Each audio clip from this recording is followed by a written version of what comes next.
welcome to everybody that's attending, wherever you may be. I'd like to start this event off with three things: an apology, a request, and a story. So, starting off with the apology, I just want to apologise that we don't have any Swedish meatballs here tonight.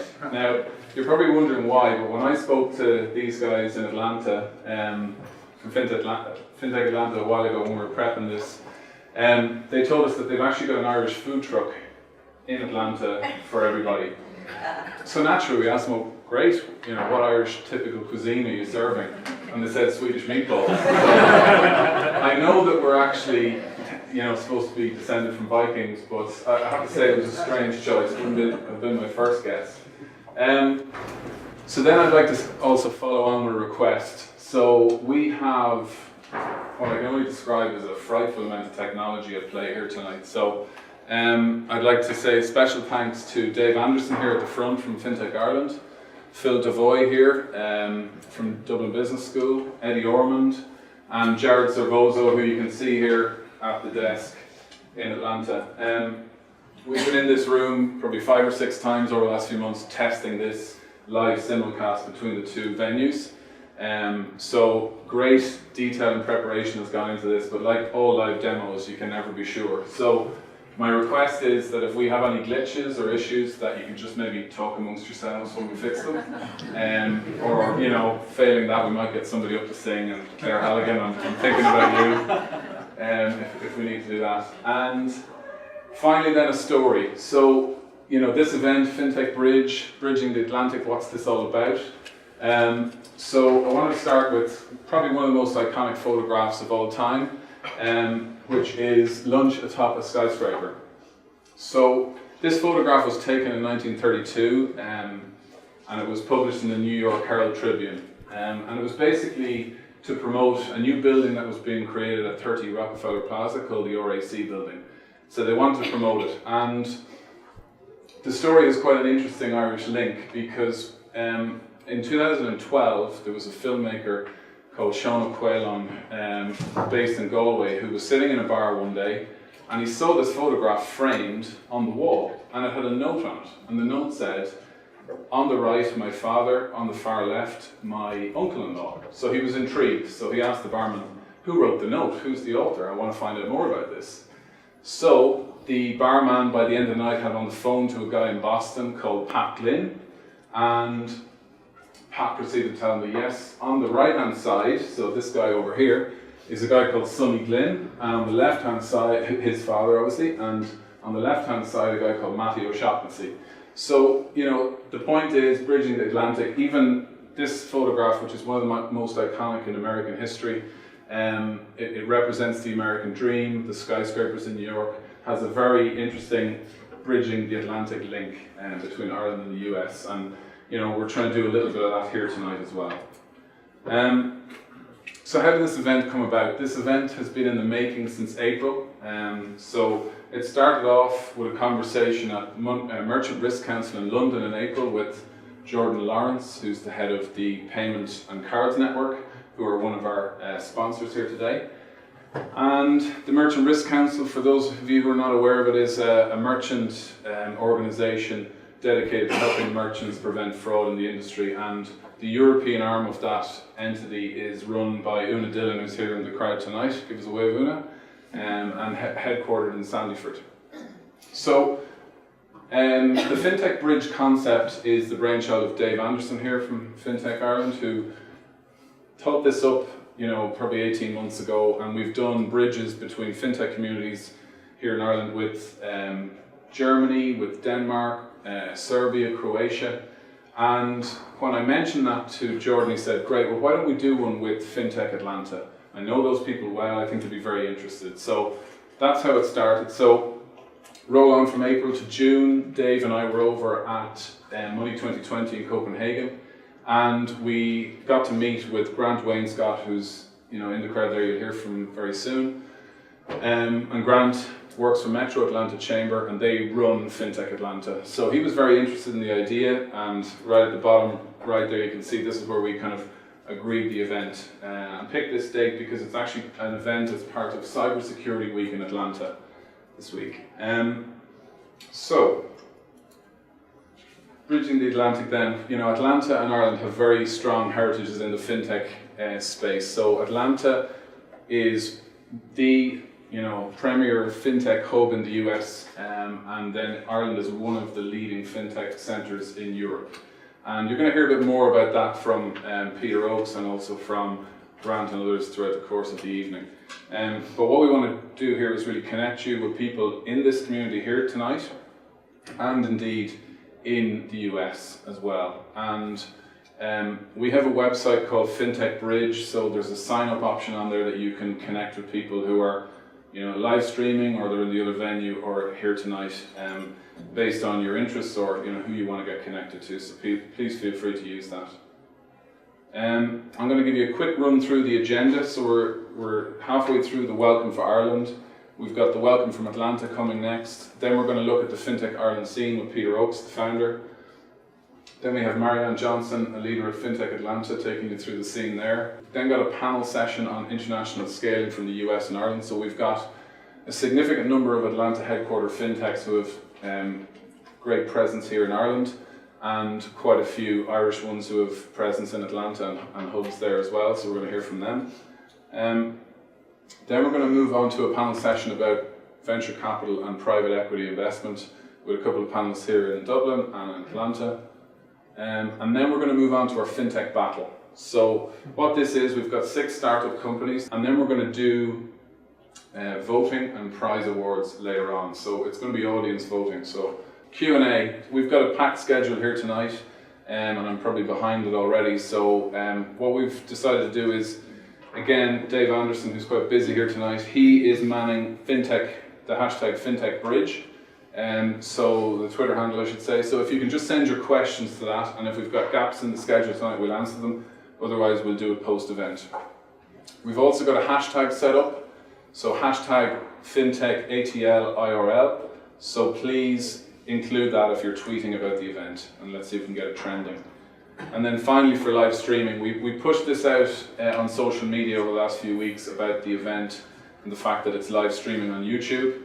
But if you want to pass this on to other people who you feel might want to watch and see what's happening, you can go to the fintechbridge.eu website, and you can see options there for live stream for Atlanta and live stream for Dublin.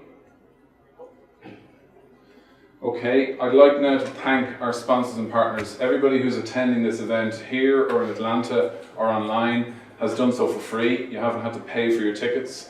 But these events don't happen for free, so I'd like to thank our sponsors, Dublin Business School, FeedsEye, Metro Atlanta Chamber and the Payment and Cards Network, and also our media partners, Merchant Risk Council, and our facility partner, the Tech Garage in Atlanta.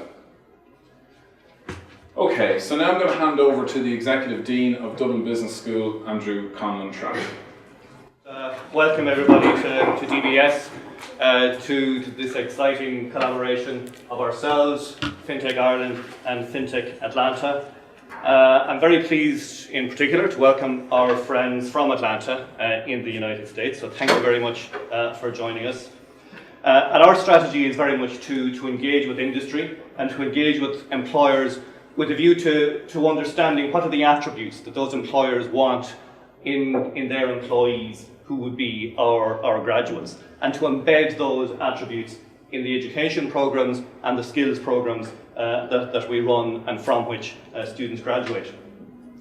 So in that context, we want to engage with the financial services industry, and in particular, I guess, given how much change there has been in how financial services have been delivered and consumed in such a short time, we want to understand the attributes that this industry would want in graduates from our college and colleges like ours.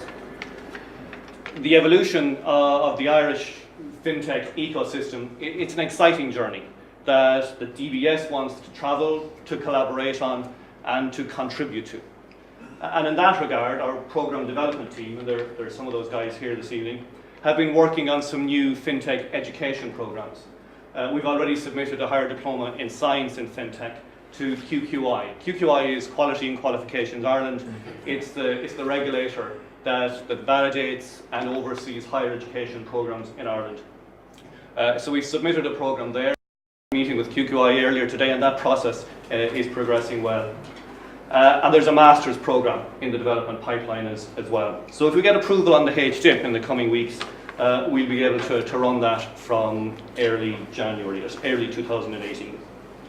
So this event, it brings good opportunity for all of us, for us and the likes of us. It enables us to get some new learnings on the current thinking in the industry. It's obviously a networking opportunity on both sides of the Atlantic, both across it and at either side of it, which in turn may lead to further collaborations. So I'd like to welcome you all again, especially our colleagues in Atlanta. So let's get closer to the content and the events of the night. I hope you derive good benefit from being here and from participating. Thank you very much. Okay, so now we're going to hand over to Grant Wainscott, who's going to introduce Shane Stevens from the Department of Foreign Affairs, and then also a member from Metro Atlanta Chamber. So over to you, Grant. Good afternoon. Can you hear us? Yeah. Yeah, wonderful.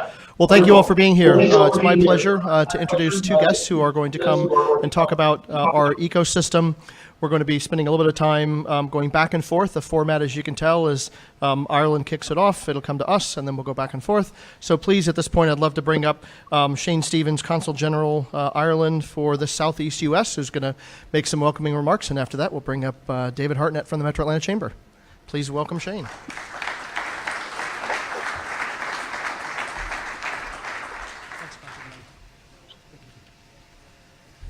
Thank you very much. It's really wonderful to be here. It's good to be back. I'm not sure if this building is actually owned by Georgia Tech, but it's great to have anything to do with Georgia Tech. I still remember warmly their great victory in Dublin last year. Go Jackets!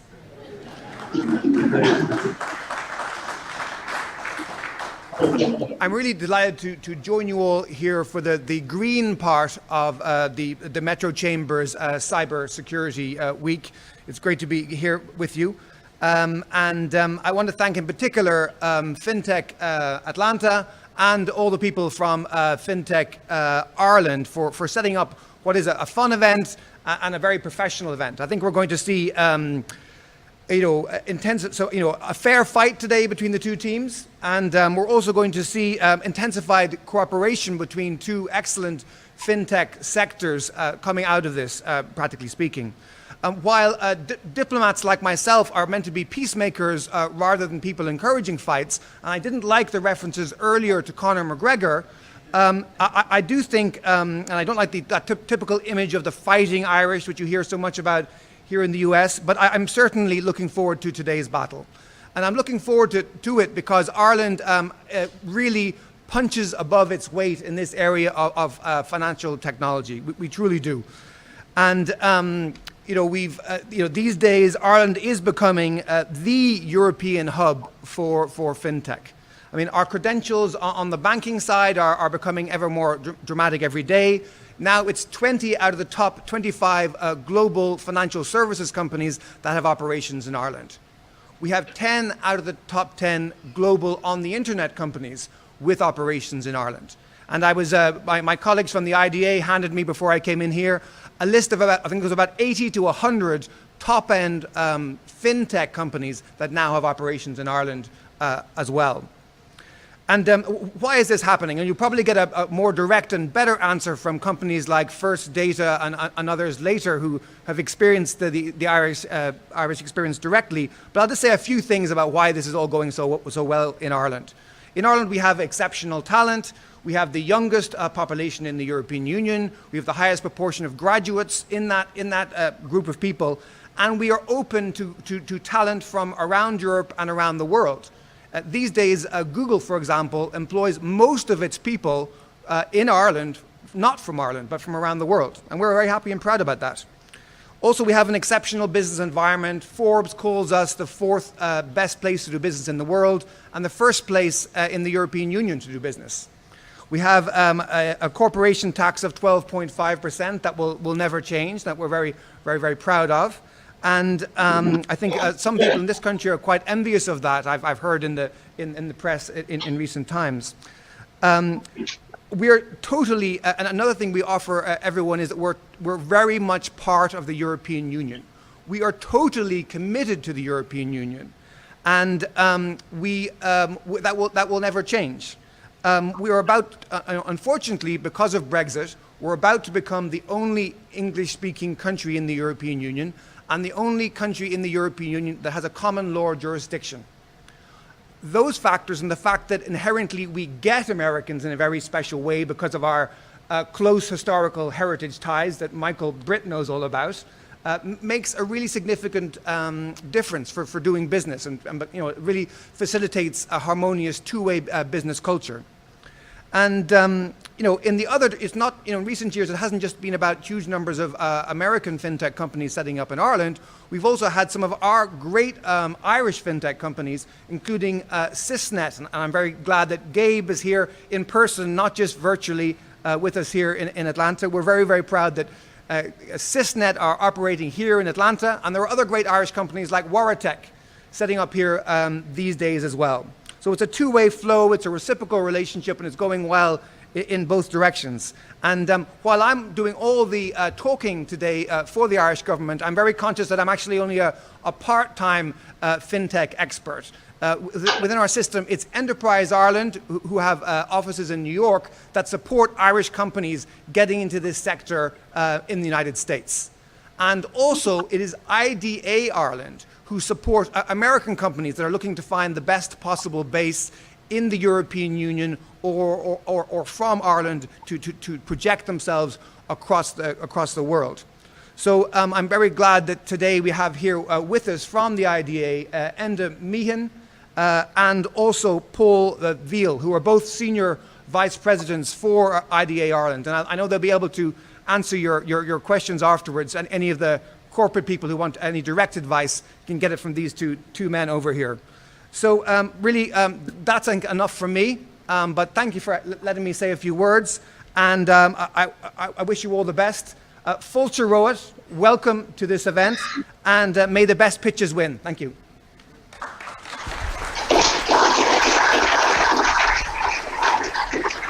Thank you so much, Consul General. And now the most important person in the room, the gentleman who signs my paychecks.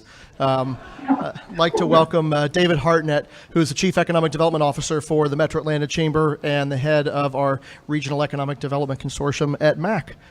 David?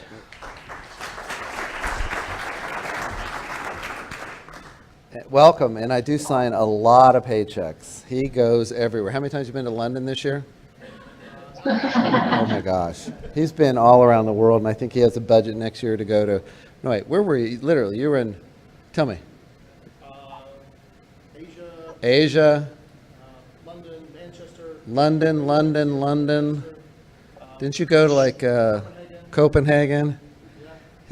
He works here in Atlanta sometimes. Basically, he works around the world, but his whole mission is shining the light on Atlanta's assets. So we're blessed to have a predominant number of fintech companies in Atlanta, and we call it Transaction Alley. And the stat that we use is about 70+% of every credit card transaction in America comes through one form of an Atlanta-based company. And when you think about why that is, it's actually the grassroots of that come all the way back to when the Atlanta Fed Bank would clear all the checks in America. So if you wrote a check from LA to New York, it would go to Atlanta, they would look at the routing number and then the account number. I owe you money, you've got the money. That handshake, that transaction was what we did best in Atlanta. And so naturally, a lot of technology spurred up around that, and it became the home for transactions. Fintech, we know, is a huge, huge market. The little sliver that we have, we do really, really well. And we try to do our very best to support startups. So I'm going to make sure I stay on script and don't forget anything that's supposed to be said. But basically, on behalf of the Metro Atlanta Chamber, thank you for coming today. We're so excited that this is now an official part of the Atlanta Cyber Week, which has grown and grown and grown, followed by a lot of venture after that the next week. It's come into about 3 weeks worth of incredible activity, people coming all around the world to see what we're doing in Atlanta. And special thanks to those that are online listening. This event is created and powered, as we say, by the Metro Atlanta Chamber, and thank you, Grant. And Christina, if you could raise your hand. Christina's all new. She's everything fintech, and she does a great job. And Justin Daniels from Baker Donaldson, is he here? I don't see him, but if you see Justin throughout the afternoon, please pat him on the back. He's all in on fintech and cybersecurity, particularly. So, and I'd like to thank Mobile Marley for the food. That was a kind gesture for them, and then the musicians for putting us in the mood. I think the whiskey over here is a part of putting you in the mood. The beer, the wine. This is if you know Scott Henderson, this is kind of this is his DNA. I think that's why he enjoys these things so much. But thanks to our speakers, panelists, startups for representing Atlanta. Special thanks to Consul General Stevens. Met him yesterday at Rotary for helping us kick off today's event, which is designed to really highlight our ecosystems, to highlight Ireland's ecosystem in fintech, which is phenomenal, and then also Atlanta's fintech ecosystem. There's a lot to be learned. And then we're really pleased that this is the first city, Atlanta's the first city to have this FinTech Trans-Atlantic simulcast. So we hope that it spurs on and a lot of other people start to do it, because I think when we learn from everybody, we all learn more. It doesn't just have to stay here in Atlanta. The event showcases our commitment to both growth here and abroad. Fintech Battle is just one way that we support our startup communities.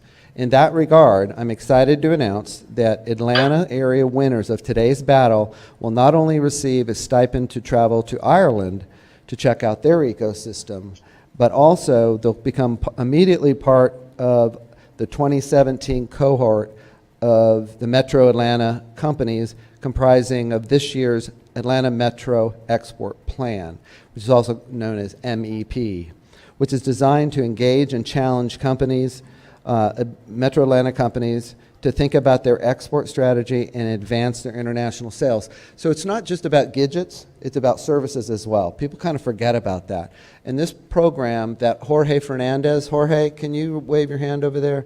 He's sitting at the table. He forgot to come and sit up in one of the front rows, so he loses a point. But he is very, very instrumental in helping this event go on as well as others. So with that, I just want to finally thank all our sponsors. We absolutely could not do it without you. We hope this will be a wonderful day. You'll learn a lot about Ireland. You'll learn a lot about Atlanta.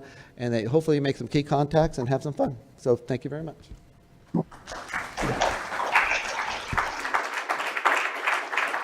So now I'd like to call up the founder of Fintech Ireland, Mr. Peter Oakes. So my background is mainly, I'm a failed regulator and a failed lawyer, so I've been a regulator in about 4 countries now, Director of Enforcement and Financial Crime in Ireland. I was with the FCA for a while, I was with the Australian regulator, and I even helped out the Saudis, the Deputy Governor and the Governor there, with a new banking system a couple of years ago. But since then I found my way into payments, and through a bizarre connection I worked it out that Peter O'Halloran and I were even employed, or Peter's still employed by that company, but I'm our next first data employee, and I was involved in setting up a business for Bank of America Merchant Services over in London. And through all that I got very interested in fintech, and I thought there wasn't a voice for fintech in Ireland at that time. Unfortunately for me, I bumped into a couple of good, actually 3 good people. Dave Anderson, who you've heard about, who some of his slides I've actually stolen for my presentation, so thank you, Dave. Peter O'Halloran, who you've already met, needs no introduction. Alex Lee, who isn't with us here tonight, but Alex is our man in the north, and his background is that he's ex-EY partner over in London, and also an investor in fintech firms and on the board of a number of fintech firms. He did a fantastic job for us. Earlier this year, I think it was the end of last year, for an event up in Belfast, and we have been screamed at by people in Belfast to have another one up there, so we definitely will, because it isn't all of Ireland, Fintech Ireland, right? So by the numbers, well, I'll come back in just a minute, very briefly the origin. This all happened because a couple of years ago, being involved in regulated financial services, a couple of financial firms came to me to say that they were having some issues trying to get authorised, etc. Now, I don't think the problem necessarily lied with the regulator, the central bank, but anyway, we thought that if we got a name up rather than just someone's individual name, and we called it a movement or Fintech Ireland, that might actually get it underway and give us a bit of attention to the issues that we were trying to raise at the time, and in fact it did. So we've now ended up with about 120,000 visitors to the website each year. It's about 16,500 on average visits to the website, 4,000 followers on Twitter, but when you add everybody else up, and I haven't added Peter's and I haven't added Dave's fintech handles to this, it'd be well north of 8,500, probably about to 12,000. 1,100 folk subscribe to the email list, and I think we've been involved with around about 40 events to date, both through the Fintech Bridge and through other things where the Fintech Island brand's been used. And in a big word, it is free, right? We do not get paid. There is no subscription to join Fintech Island. If it isn't for the sponsors that Peter went through earlier, and thanks to the DBS College for having us here in your environment, we couldn't be involved in these things. We all have full-time jobs, and what we try and do is share our knowledge with the ecosystem and connect people.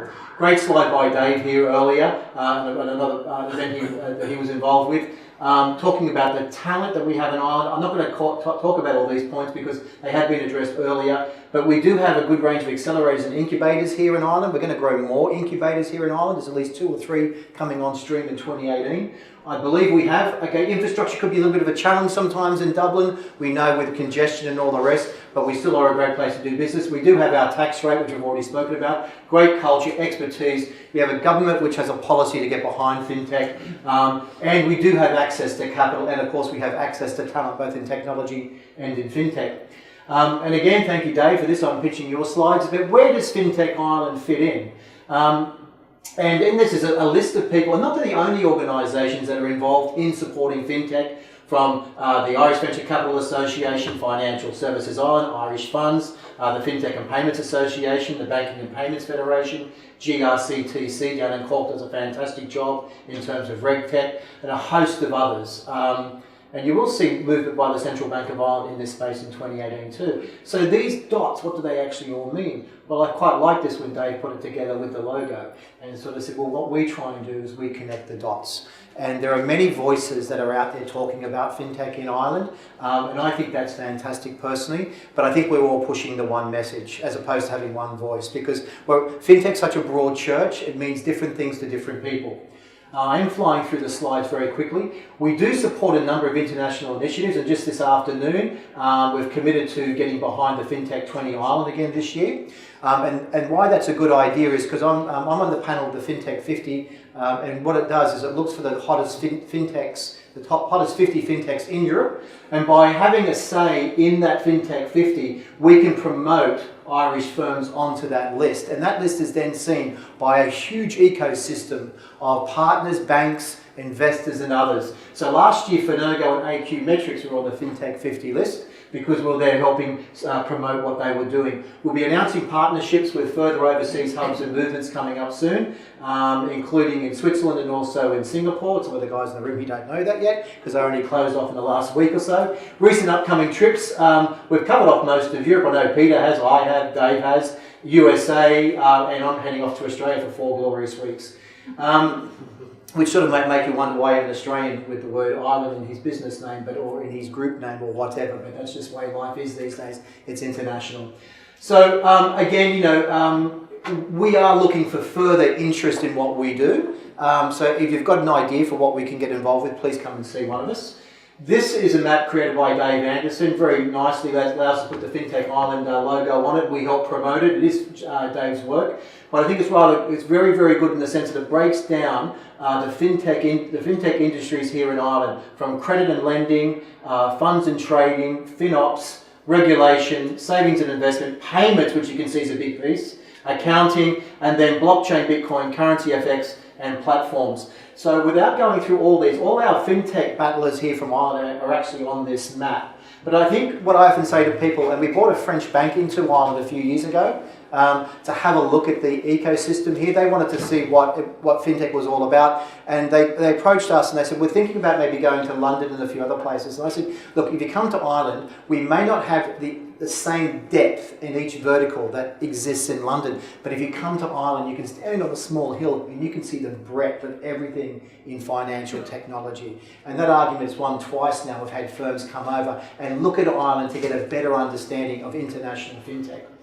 And by the numbers, this little pie chart shows where our big activity is. In Ireland, the majority, 26% of fintech firms that Dave is tracking, which I work out to be around about 136 firms, is 35 in the payments, so it's 26%. In reg tech, 20 firms, 15%, and accounting, 13, so about 10% there. So it's quite a nice spread. Probably a bit low on blockchain and Bitcoin.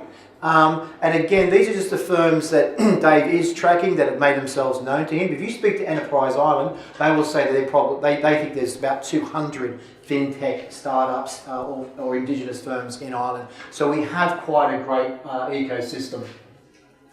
In terms of regulated fintech, we have 2 authorised e-money firms in Ireland, and we have 13 payment services firms. Now, you can say there are certain banks and insurance companies that are in fintech, but often we think about payments and e-money being fintech, and it's the easiest one to have a look at. But in terms of our numbers in Ireland, okay, the registrations are low, comparatively speaking. However, I would point out that in Ireland, we don't authorise what we call small payment institutions. And when you strip those ones out from the UK, which does, actually, like for like, we're up there with the UK in terms of percentage. But what I thought was really interesting was in a speech given by the central bank the other day, they said there's 554 e-money firms and payment services firms passport into Ireland from the EEA. Most of us wouldn't even know who they are. So, what the numbers look like. Arguably between somewhere 40 to 50,000 people are employed in financial services in Ireland. I think the number's closer to 50. 35,000 are employed in international FinServ, some say it's about 38. And these companies all contribute about $2 billion per year in taxes. We have a target to increase international FinServ by 10,000 employees by 2020. And when you look at fintech, there's a rough estimate that there's probably 7,000 individuals working in the Irish fintech ecosystem. So I know I've gone through the slides relatively quickly. Hopefully you've got a few snaps. But I know that Ema's got me under a harsh clock, so I'm going to continue to go fast. In terms of blockchain, again, thanks Dave for putting this one out under the Funded Bean Blockchain Report for 2017. The blockchain industry has grown since 2013 in terms of funding from 75 million to 856 million, nearly $1 billion US dollars. Now obviously North America has raised the most funds, but Ireland is reported at 6.26%. Quite an interesting number for a small country, and to what the point was said earlier, maybe punches above its weight. In half one this year, just to give you an idea of funding, because the guys and girls will be talking about this later on, in terms of fintech, 30 million has been raised, I think that's in half one this year. Irish fintech firms have actually, sorry, my mistake, Irish tech firms have raised 500 million in the first half of 2017, a 3% increase. That figure there for fintech would be 30 million to 30970. And some of those companies would include Deposify, Flender, Plink, YetUp. YetUp we're very happy with because that was actually one of our fintech battlers from Northern Ireland. Rockall and Arex. And a few of us have been involved and still are involved with Plink and Deposify in terms of giving them some advice from time to time. Just some captions up there, some great photos. There's Draper Esprit, which raised a whole pile of money, over 100 million, to help investment in funds and startups. Entrepreneurs, this one here is a 25 million startup fund, and this one here is a picture of Plink. So again, thanks Dave for making my life a little bit easier. Now, we can't really do a presentation on the fintech ecosystem in Ireland without talking about Brexit. So, both positives and negatives. On my own side, I've received around about 100, what I would say, inquiries. I've been to an event and someone's asked me a question, I've received an email, I've received a phone call. The hard numbers probably in terms of emails and phone calls is around about 45 that I've got. And maybe some of those will transition over to a proper authorisation. But in terms of FinServ and FinTech, the positives include UK-based firms looking for a second home in Ireland. And to our friends in Atlanta, hey, if you're an international company and you would have otherwise gravitated to somewhere like the UK and you want a home in the EU or a presence, then do what everyone else is doing and they're having a second look at Ireland. So that's my sell for Ireland. And could we snare a regulator? Okay, I think this is a bit of a long shot, but the European Banking Authority is looking for a home. The European Commission will be voting on that in the coming weeks. And Ireland has put a pitch in for that as well. In terms of Brexit and FinTech, actually only one company I've identified that is coming into Ireland necessarily because of the Brexit that I put up on this map anyway is an Australian robo-advisor called Ignition Wealth. But there are Irish companies which are also, UK companies and others that are looking at Ireland in terms of an e-money license and a payment services license. So I'm going to stop there and say thank you for your time. Do follow us on LinkedIn, join the Fintech Ireland group. You can reach out to us at Hello Fintech Ireland or look at us and sign up at fintechireland.com. Thanks for your time.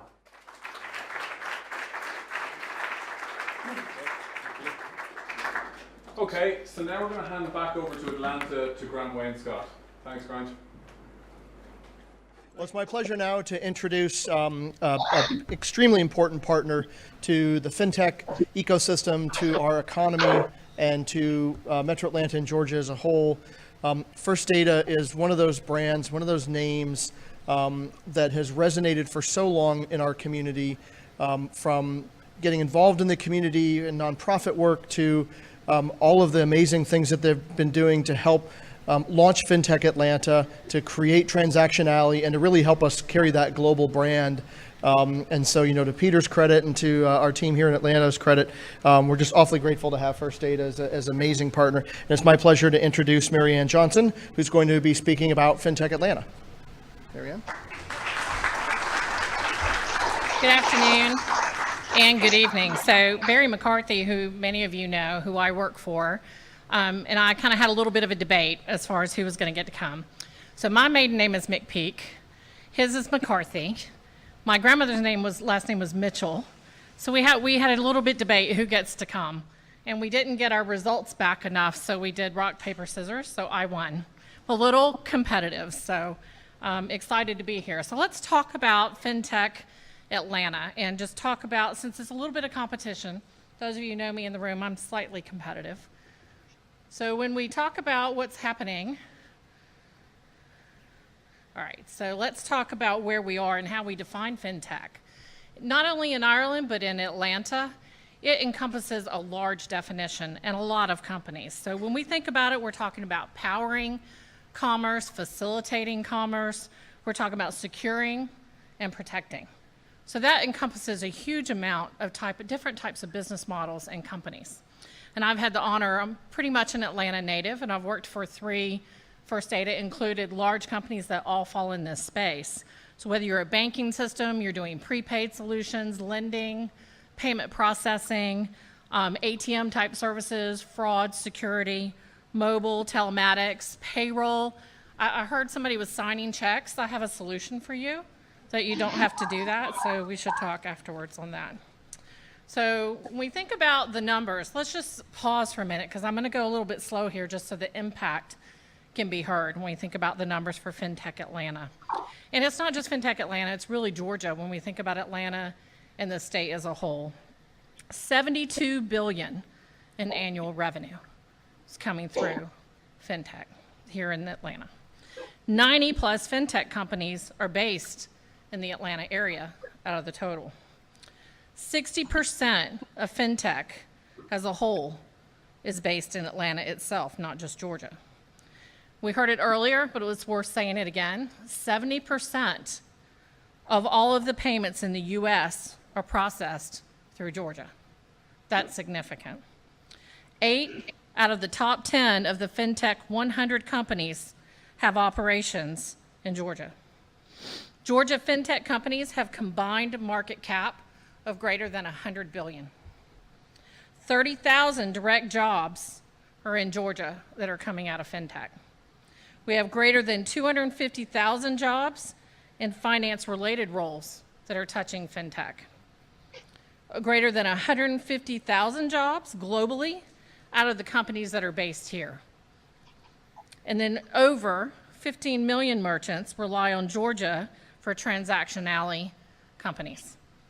So that's pretty impressive.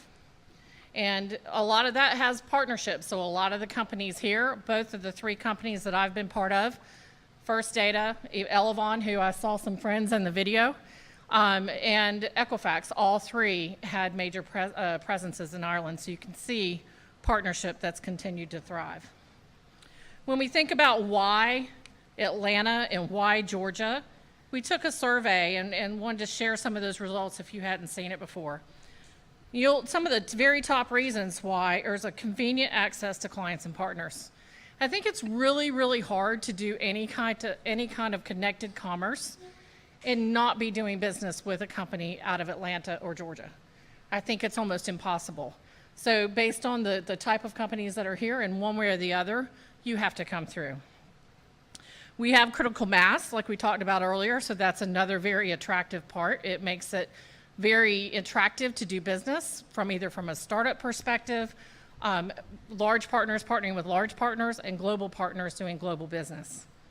We have an incredible university system, and we have the resources that are feeding into that pipeline. We have a pretty low operating cost, and we're pretty business friendly.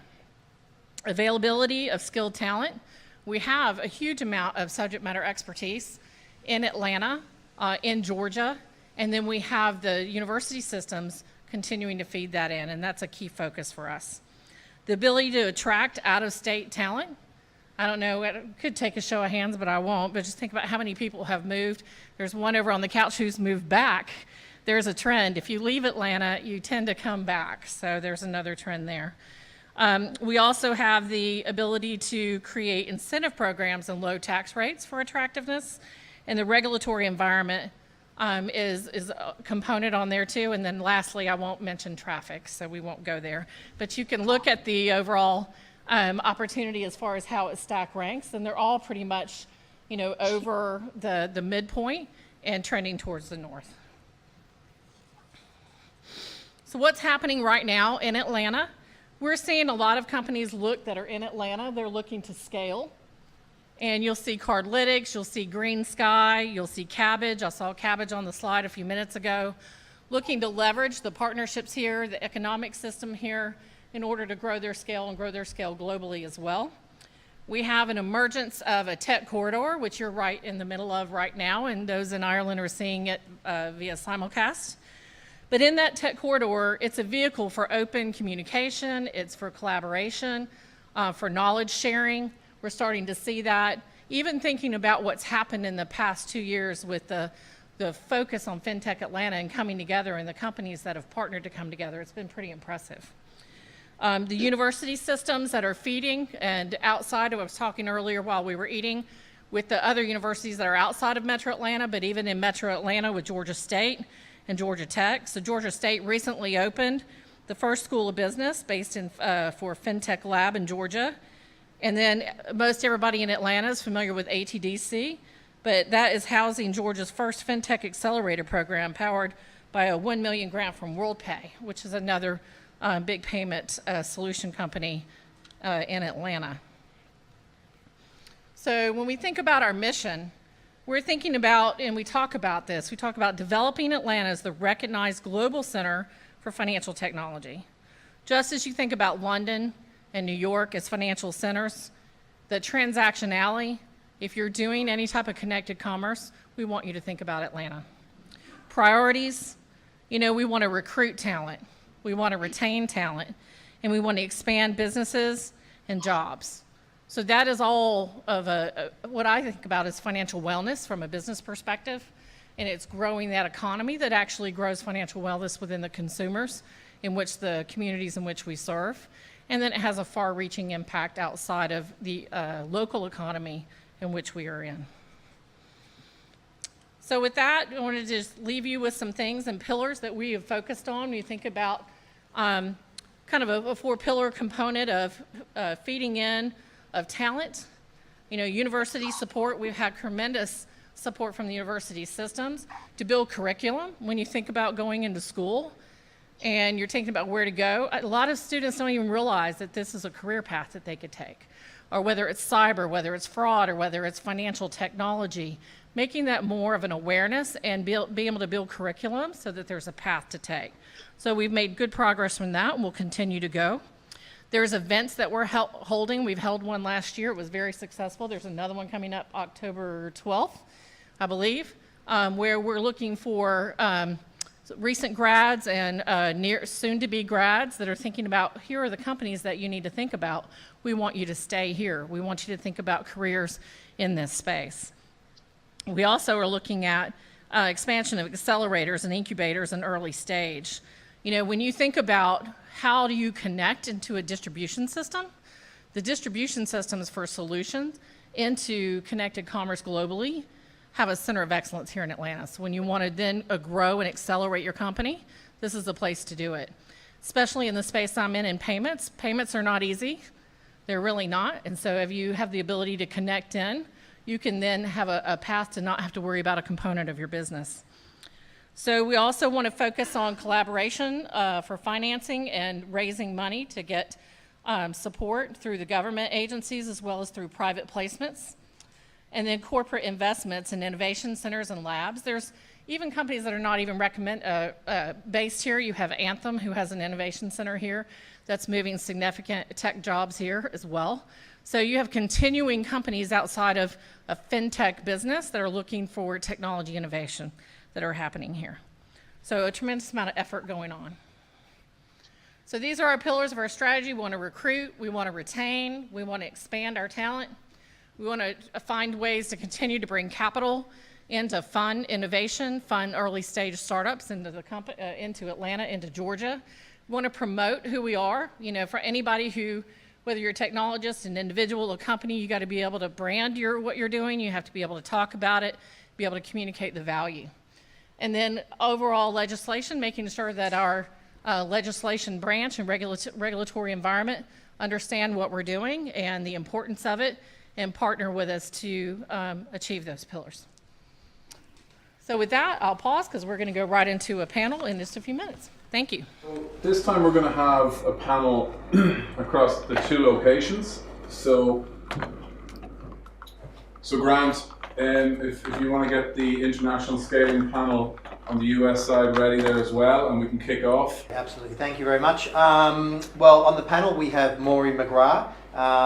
She looks after joint venture services at Elevon. You're more than welcome. Of course, you know Peter O'Halloran already. He's the VP of E-commerce International at First Data. And Kieran Cassidy, who's global head of e-commerce product at Global Payments. Great. Over to you, Grant. VP, Head of Product and Technology, Network and Security Solutions for First Data, who we just heard from. We have Ido Osei, the VP of Product and Innovation with Global Payments. Seated next to him is Gabriel Moina, CEO of Sysnet Global Solutions, who we're thrilled to have in the country with us today, as are we thrilled to have in the country because she's all over the place. Georgina Nelson, founder of True Rating. Thank you all. Right, well, many thanks. Look, we've got a couple of questions on our side, and I guess hopefully they'll mirror the questions that will come up in Atlanta. I think the easy one to start with, in great fairness, given the presentations we've already had about the ecosystems, is what would be the pitch for Ireland to be domestic but scale internationally from Ireland? What do you think are the core ingredients needed, and have you got some examples where you've seen that work? Yeah. Well, I think the core thing is I think what we do well and really well in Ireland is partnerships. What we've seen, and through my experience of the business I came from, which was Relax Payments, we managed to we sold the business to Global Payments about 2.5 years ago, and that was driven off about 7 or 8 years of establishing partnerships with US companies like Elevon and Global Payments, and really tying together those businesses. And over time, those partnerships became something that we could became part of the where we sold the business onto the US company. So I think what we've done is a real link between the Atlanta and Ireland, and in terms of that strong link has driven those partnerships that we can grow from there. Human side of things when it comes to what Ireland has to offer, working with my colleagues in Atlanta. I've worked in our international markets now for the last 10 years.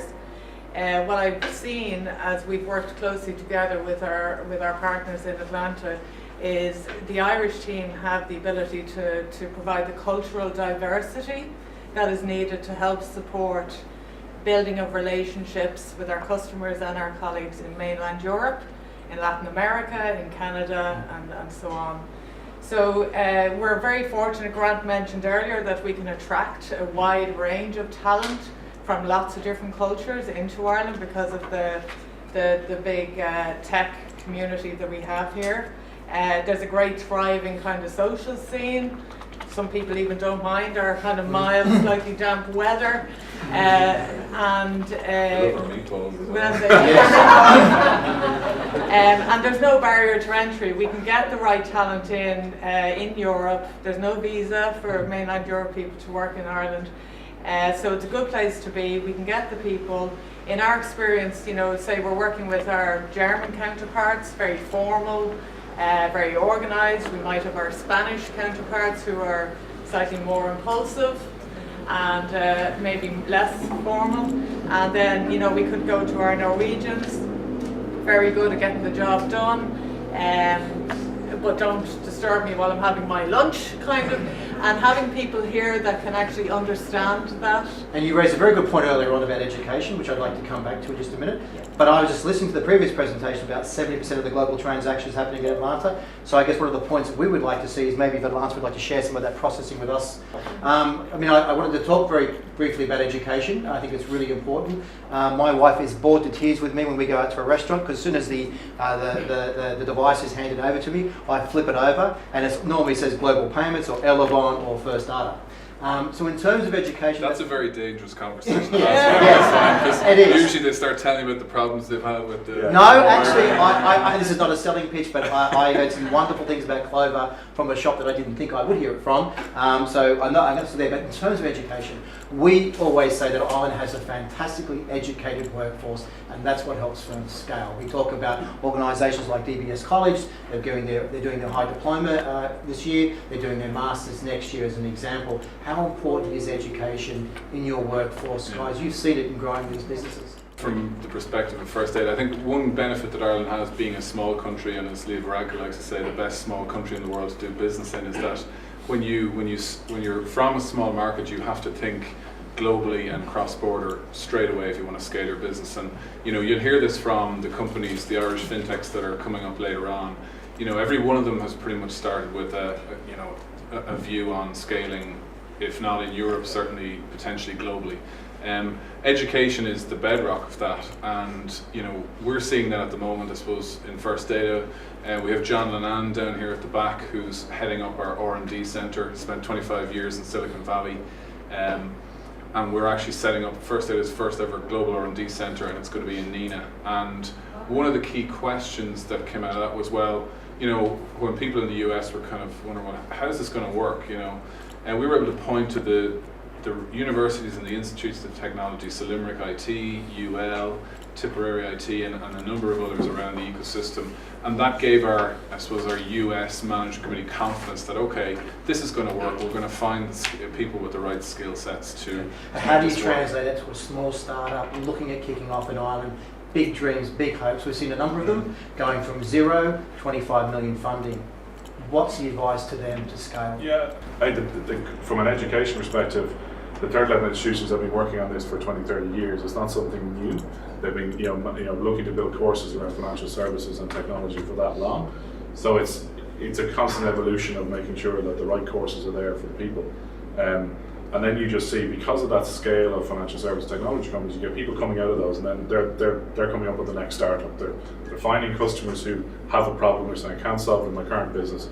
Let's step out and do it myself. And I think that's why the ecosystem is so active. It's just the scale of the financial service technology companies we haven't done it in Ireland, represent the EMEA headquarters. I'd give a shout out for the IDA as well. They have a huge focus on research and development. There's a lot of support, particularly for the startup. They're big into making sure they get the right investment. Well, IDA Ireland for the inward development, and EI for the startups and helping the Indigenous firms. Absolutely.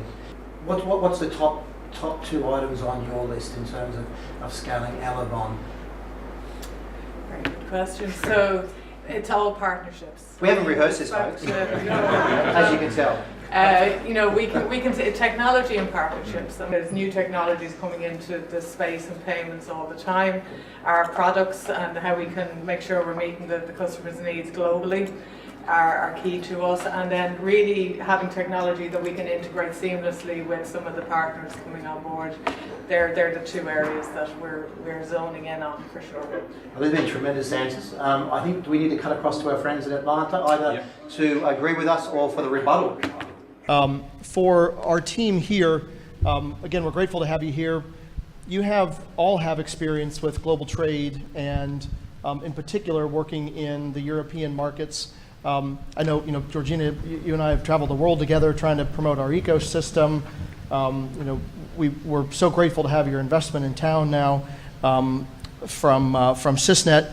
And then, of course, our friends from Global Payments and First Data have been here for a long time. So let me couch this specifically to our friends from Sysnet first. Can you tell us a little bit about what the decision process was for you to look at Atlanta and some of the things that you learned? We've got startups here, and we'll hear from our startup battle in just a little bit. Some of the things that you learned and maybe some of the challenges that you faced and some advice that you might have for them. Yeah, sure. So I suppose we provide cybersecurity solutions to payment solution companies, and so like they're all here pretty much. The way I would describe it is, I suppose if you provide gaming solutions, you'd probably go to Las Vegas, but if you're providing to acquiring banks processors, we felt we had to be here. It's like being on the Strip where we are. We can see all our potential clients, so that was really important. The way I guess we scaled is, our company made the decision to send me out here for 2 years. They deported me basically, and it was just me in an office, I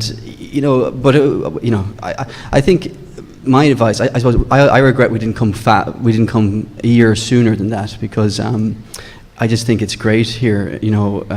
I found there's just a very, you can get very great meetings with very senior people, and everybody seems to want to help you. There's a very big support network here. Mac came into our office a couple of times. We had the Georgia Department for Economic Development came in, and then you've got, if you're an Irish company, you also have like the Irish Hibernian Association. You have the Consulate General is here. So it's just, I think in terms of challenges, I think it's different for every company, but the sooner you get here, the sooner you get your mistakes out of the way, kind of. That's the way I would, I wish I had started talking to other companies about, before I came out, about some of the things. You have to get used to different hiring practices, and things like medical is really important, healthcare is really important. We're just not used to that. So I think my advice to any Irish company thinking of scaling here is get here faster, because you'll get your mistakes out of the way. It's kind of the way I would look at it. Fantastic. Well, Georgina, everything from London Tech Week to Money 2020 to all kinds of crazy places around the world we've had a chance to interact with True Rating. Tell us a little bit about your thought process in landing in Atlanta, and any advice that you might have for some of our scaling companies looking to come to the US. Yes, so we're headquartered in London, and we have offices in Sydney and Toronto. And so when we're thinking about building our US office, I guess the usual question is, let's go to the West Coast or Manhattan. But likewise, we also partner with the big payments guys, and Transaction Alley was a lure, and especially with the payments expertise which we needed in building our team. And so we came and checked it out, and again, the Georgia Economic Development Committee sort of got a realtor on board and showed us the sites, and we rapidly fell in love with Atlanta. And I'm not sure how many of you have got to explore it, but the lifestyle here is absolutely fantastic. So we moved over from London a year ago. And we haven't even bought a car. We just we walk everywhere, bike everywhere along the Beltline. And compared to London, I think we're paying 10 times more for per meter squared in London than we are here in Atlanta. Employees, building your team, we found just hearing stories of people who've chosen the West Coast. Here, people tend to be a lot more loyal. They stick around longer. There isn't that sense of competition all the time. As Grant says, I'm on a plane in the back of coach, eating my knees, living the startup dream a lot. And just having the airport, 20 minutes away, busiest airport in the world, means that that transport link is invaluable.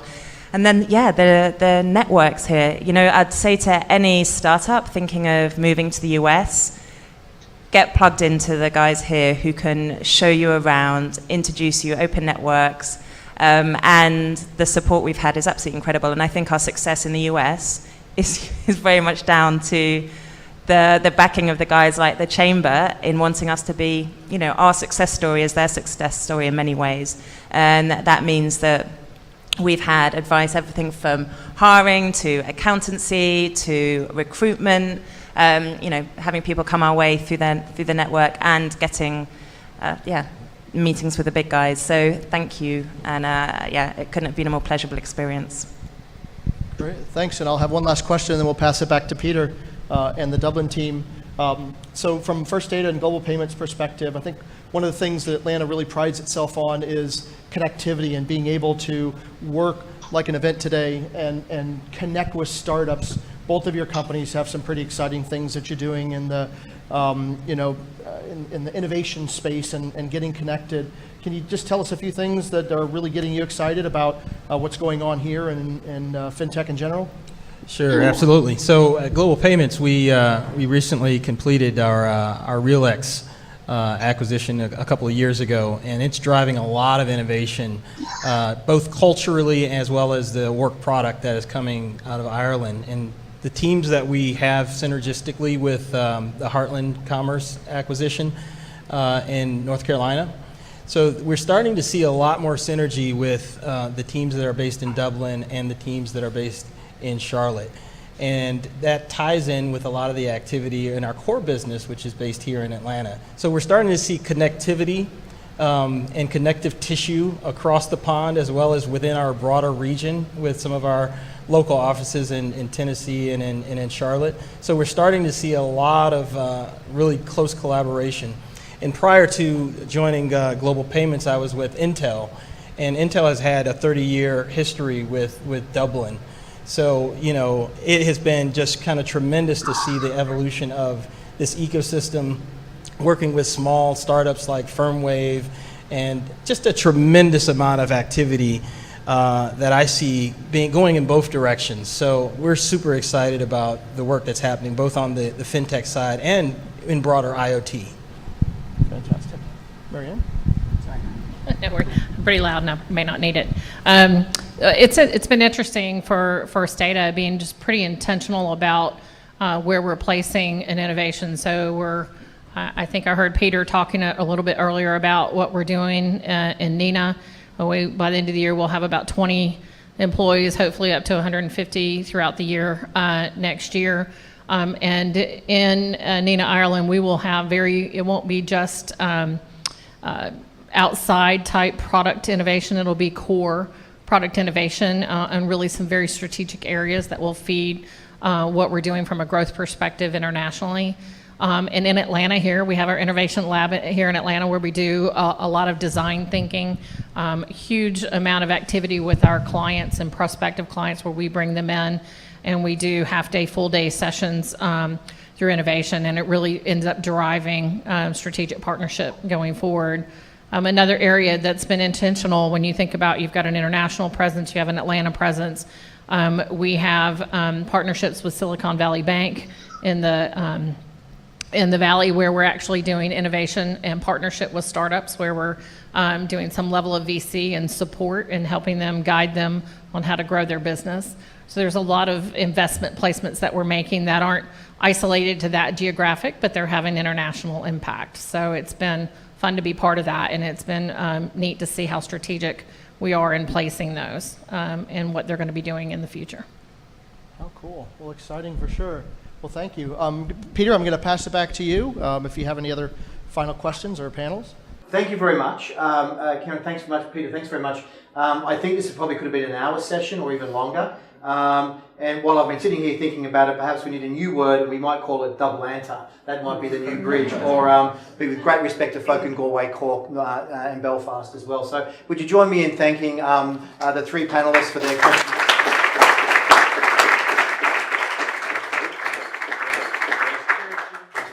Okay, thanks very much, Peter. Now we're going to move on to our next panel. So can you get me to that slide for the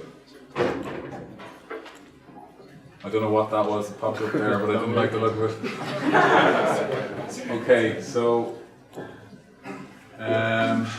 amazing that we had a glitch and we were able to keep going with no songs and no talking amongst ourselves. It's fantastic. So yeah, okay, so now we're going to move on to the Venture Capital and Equity Investment panel. So I'd like to introduce Helen Fullen from the NDRC and Thomas Olszewski. Did I get that right? Yep. From Frontline Ventures, if you'd like to join me up here. I suppose I'd like to start off, the NDRC, for those who don't know it, run a FinTech Accelerator program, and Helen leads that. So if you saw from the slides earlier on, we have an example of an Irish FinTech company called Plink. They came out of the NDRC, they've just raised 25 million in equity. And then, just as one example, we have AssureHedge and many others coming out of NDRC that Helen will talk about. The other side of it then, we've got Frontline Ventures here. So Frontline Ventures are an Irish headquartered FinTech who focus on EMEA, and Thomas runs the FinTech sector for them. So maybe Helen, if I could start with you, and you could just give us a bit of background about the NDRC and how you help companies. How do you advise them about raising equity investment? Yes, so NDRC is an early stage investor in technology companies, and we're celebrating our 10th year this year, and since 2007 in over 227 companies, and we've created 800 jobs and have a market cap of about 450 million. We look for three things when our companies come into us. Obviously tech and digital at the heart of the innovation. Global scalability is the second thing, and we encourage people to come in teams. So from the very beginning, our companies have an international perspective on what they're doing, and we really encourage that. So, whether it's London, New York, the West Coast, they begin with an international perspective on how they do things. That's great. Maybe you could talk to us about the sectors that you see that are very, trending at the moment, and also maybe how regulation, because we hear so much about it, and we so many breaches are happening. It's such a big concern for everyone. So regulation and protecting business, how do you see that playing into the sector? Thanks so much for having me and for putting the event together. So I guess a couple of areas I would highlight specifically in Ireland. So compliance has been a real bright spot for fintechs in Ireland. So the first kind of really big one was Norcom, which was sold for 250 million. And then from there, a bunch of companies kind of spawned out of there. So Finergo is one that's probably on track to become one of the larger fintech companies in Ireland. And then we funded a company called AQ Metrics, which is also in the risk and compliance space. And again, that was someone from Norcom who was running one of the divisions there and stepped out of Norcom to start a new business. So we're seeing kind of the second generation founders kind of becoming experts in the space and then starting new businesses, which is really exciting. So payments is one that I would highlight. A company kind of mentioned a few times here is Relax. So Relax, exciting payments company, again, sold for about 100 million. And then the founder of that company, Calm Lines, is starting a new business called Fire. So that's a company that he's personally invested a lot of money in, and hopefully we'll be hearing more about soon. Also on the payments front, foreign exchange is a really hot topic in Ireland, and a big problem for anyone living in Europe and kind of dealing with many currencies. So we're invested in a company called Currency Fair, again plugging one of our own, but that's a company that's raised $25 million, transferred billions all over the world. So payments I would highlight as an attractive space. Maybe talk to us about some of the market trends and challenges that you're seeing in the NDRC and maybe that your companies are experiencing at the moment. We love challenges because that's where great businesses get built from. So we're always looking for challenges, and I suppose we encourage our founders to come to us with either enterprise challenges or they usually, interestingly, the average age of our founders is about 35, so they've usually had some market experience and they come to us with a problem they've identified in the market, as Kieran mentioned earlier. So and would that be more on the financial services side that they've had experience, or tech, or is it a combination? No, they're usually coming from financial services, and so you mentioned Charles and Clive on the social payment side. Barry McCarthy at AssureHedge is hedge tech, and and I Anne, like that. and you know, Anne Hunt over at Chasing Returns is about trading. So we're really agnostic as to kind of where the challenge is coming from, but they've identified a problem that needs to be solved, and really we just take them through that process. So I think, Grant, we're going to hand over to you and continue the panel on the Atlanta side. I think you'll probably hear some similar comments from our team. So it is my pleasure to meet two really important aspects of our local capital ecosystem. Sean Banks from TTV Capital, who is a force on the you're a force on TAG's FinTech board. We serve together. Sean's been chair of the board for, good Lord, since almost a decade, it feels like. Yeah, almost 10 years, and has probably forgotten more about FinTech than we'll ever learn about. So we're grateful for your presence. And then Robin Bienfait with Valor, we're so grateful to have you here as well with us. We hear, the first question that our Dublin team posed was, what are the hot sectors right now that you're seeing funding coming towards, not just here, but in the market in general, but then bring it to kind of a local answer. So a couple of things. As I retired last year as Samsung's Chief Enterprise Innovation Officer and was watching the market for the past 30 years globally, I would tell you there's a couple of things. One, FinTech is definitely in that line of sight. Cyber is the next space, and then transportation, different things around transportation. Fantastic. Sean? Thanks, Grant. Happy to be here. One quick note, we've actually invested in a Dublin-based fintech company back in 2011, I guess. It was 3V who powered the O2 money card over there. So we're very familiar with the ecosystem and very glad to be doing this. When we think about some of the things that are getting hot right now, especially as you drill down into the specifics of financial technology. One is you have a large population within the United States that is currently moving into what some would kind of call the gig economy. And the gig economy raises certain challenges around the providing of traditional financial services because in a lot of cases, most of these folks do not have predictable income streams. So you're seeing innovation around creating translators that will allow traditional financial service providers to offer the kind of products, bank loans, credit cards, priced in a similar manner to what you'd get if you were a W-2 employee to these kind of folks. Secondly, the financial tech industry is also recognizing that the arrival of the digital native, which are the folks who have grown up only knowing mobile connectivity, is going to be a very important thing as we start thinking about the delivery of the different financial services. All right, well, thank you. And let's bring it to the Southeast and particularly Atlanta. Why are your investments here? What are some of the things that really excite you about this ecosystem? So being a graduate of Georgia Tech, it's near and dear to my heart. For the 32 years that I've worked in and out of Atlanta, all of my jobs have been global. And I have to fly out of Atlanta to do a tech job. Finally, I'm finding the capability that I can stay in Atlanta, and there's a lot of tech opportunity around us. And the number of startups that are not only coming out of Georgia Tech, but just out of the ecosystem in the area is just amazing. So this hotbed that's now starting here in Atlanta is now being recognized not only just in the United States, but outside of the United States, significantly in a way that sometimes we don't even see. What's interesting to me and why I joined Valor in January as their partner in innovation, and I do all the tech due diligence, is being able to see all the things in the pipeline. Not just those things that are in Silicon Valley, but the things that are here resonant in Atlanta, and it's amazing the number of people that we have in the pipeline. And it ranges across everything. So, it's just the number that we've seen come out of just even Georgia Tech's CreateX program.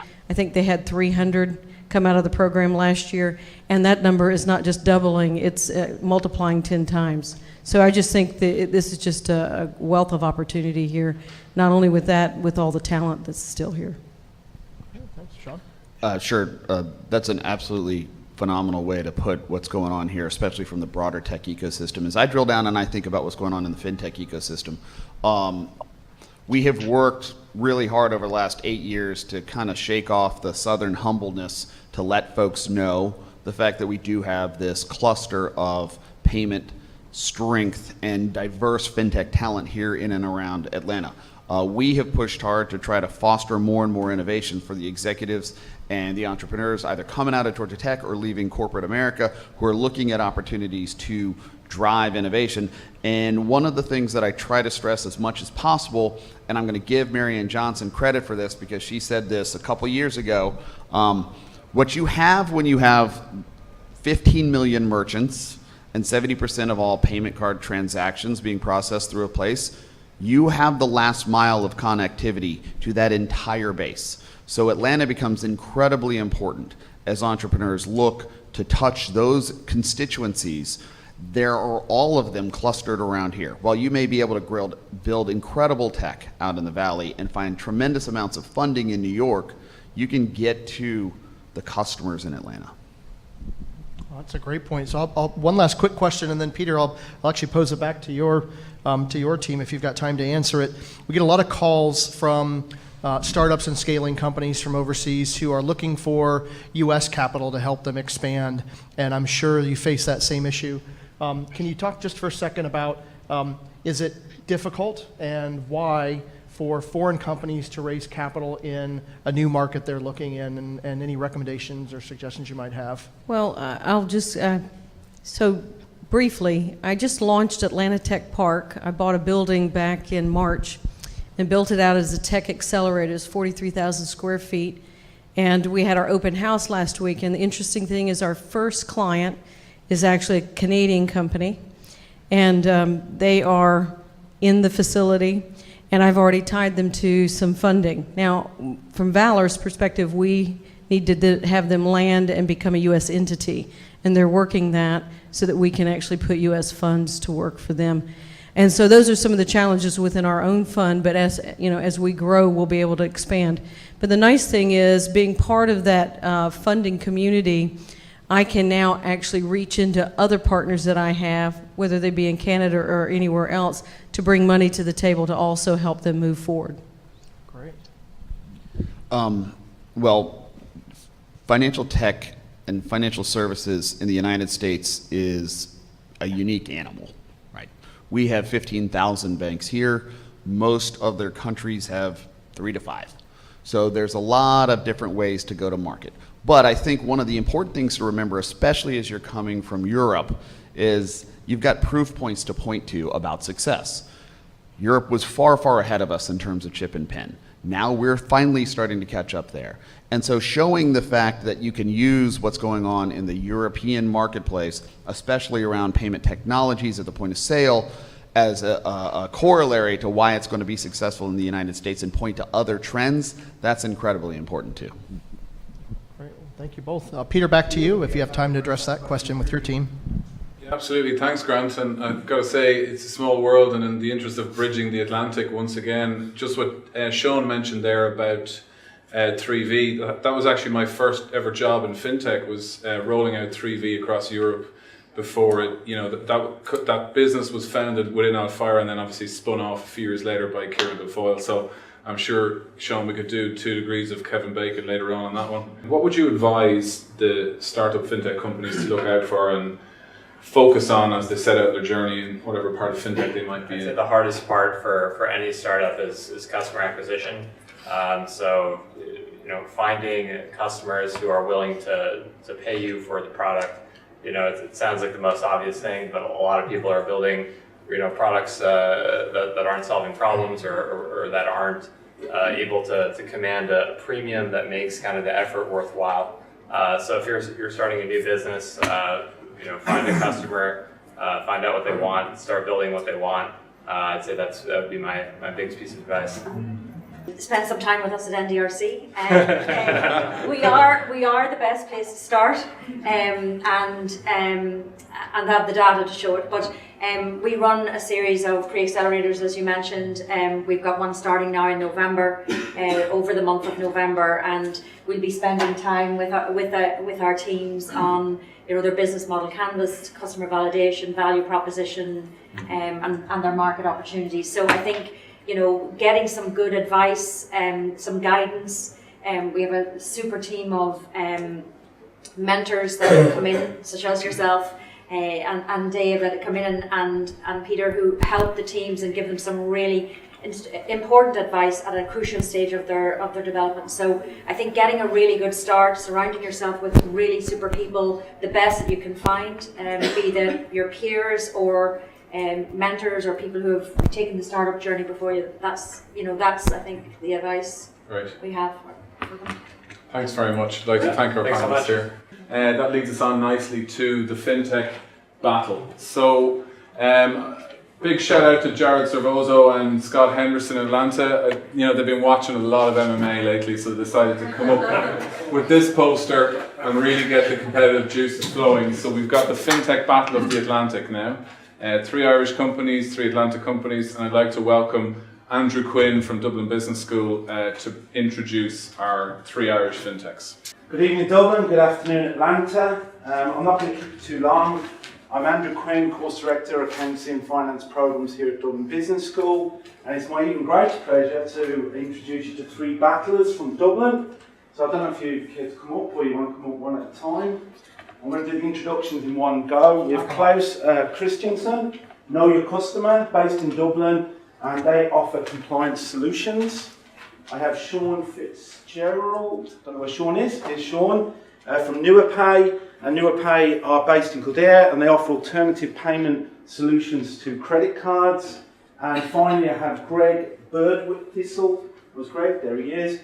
From TaxAmo, who are based in Kerry, again highlighting the diversity, geographical and across the industry of our battlers from Dublin this evening. And TMO offer global VAT tax compliance solutions.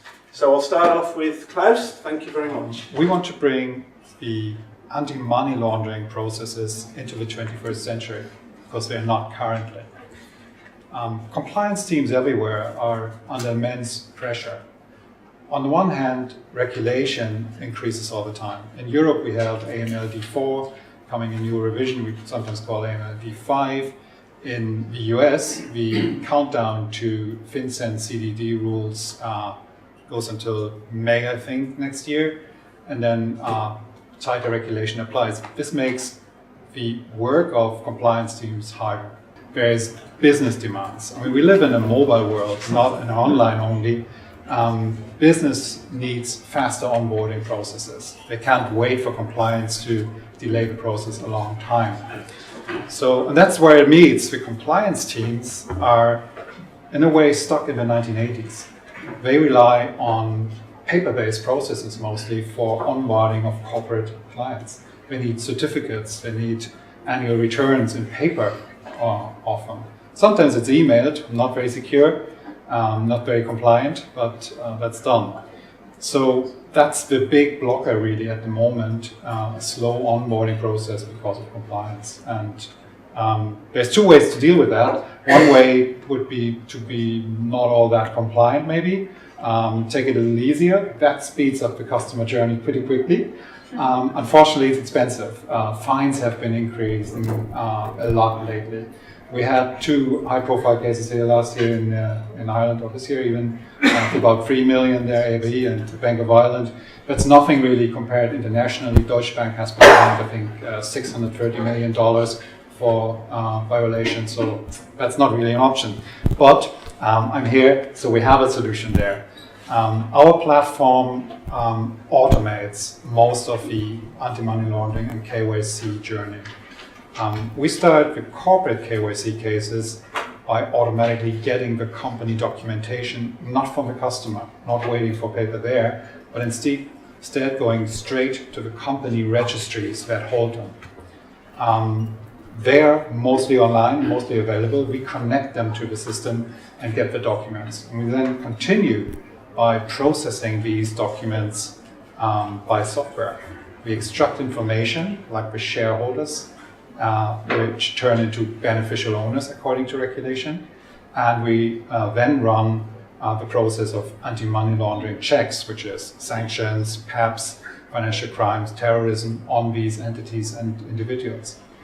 On the individual KYC side, we added in a mobile app that lets companies, our clients, get the documentation from individuals, passports, driving license, and so on, straight from their mobile device, so they don't have to wait either.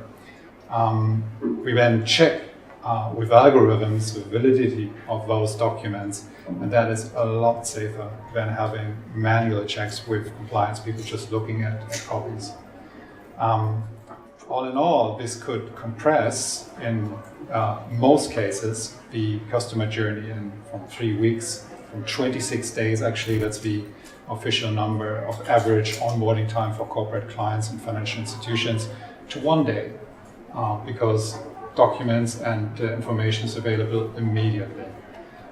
That's a much better experience for the customer, that's much faster for the business that needs it, and it boosts compliance teams' efficiency by 10x. So that's the figure you should keep in mind. A little bit of our business, so it's a pitch. We're almost 2 years into the journey. We're still a startup, still self-funded by the founders. We built a fantastic team of 18, most of them in development and testing, QA. But we also have sales set up now. We started in about March this year to go out and acquire customers, and we have had quite a few successes now. So we are no longer pre-revenue, there is revenue, but we want to scale this up. So our next steps would be geographical expansion. And you notice the list of sales positions are Ireland, UK, with one outlier, Hong Kong there. Glaring omission, obviously, Atlanta. Working on that. And there's also the new markets that we want to go into. There's 2 great projects we're working on at the moment.